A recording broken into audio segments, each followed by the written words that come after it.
Okwi. Okusinziira ku bujulizi bano beegabanya ensimbi obuwumbi 26 mu Mankwetu. Tebaakoma okwo ne bagabana n'obuwumbi obulala 10 ze baakukusa obukukusa nga bakimanyidde ddala nti zaali zimenya mateeka. Kati bano baludde ebbanga nga bawangalira ku alimanda okutuusa lwe bakomyewo leero mu maaso g'omulamuzi Esther Asiimwe owa kkooti esookerwako ewozesa abalyake bamanye okunoonyereza ku musango gwabwe we kutuuse. Eno kaliisoliiso wa gavumenti abuulidde omulamuzi nti okunoonyereza kwonna kuwedde era alina obujulizi bwonna obumala okulumiriza bano mu kkooti enkulu. Kale n'asaba omulamuzi bano abaggyeko engalo abaweereze mu kkooti enkulu gye bagwana naye ky'atawakanyizza. I hereby commit you to the High Court for trial and the nearest date available to the High Court.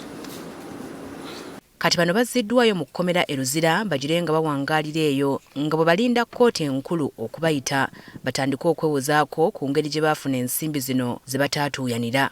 Kaliisoliiso wa gavumenti akimanyi nti wakati wa 2023 ne Mmeeyi wa 2026 nga basinzira mu bifo byabwe bye babaddemu ku Parliament, Chris Obore yafuna obuwumbi 5 mu obukadde 253 mu emitwalo 10, Adilo n'afuna obuwumbi obuli mu 14, Okema yafuna obuwumbi 3, Semalulu n'afuna obuwumbi obukunukkiriza mu 2, ate Okwi akawumbi kamu n'ezigwamu. Otebata yafuna obukadde obusaba mu 5 nga kigambibwa nti zaali za donations wabula tezaakola mulimu gwazimuweesa. Omuvunaano omulala Mehods Murebe akulira ssako ya Parliament ye avunaanibwa kuyambako bano 6 okunyagulula nga beerimbika mu looni n'okutereka.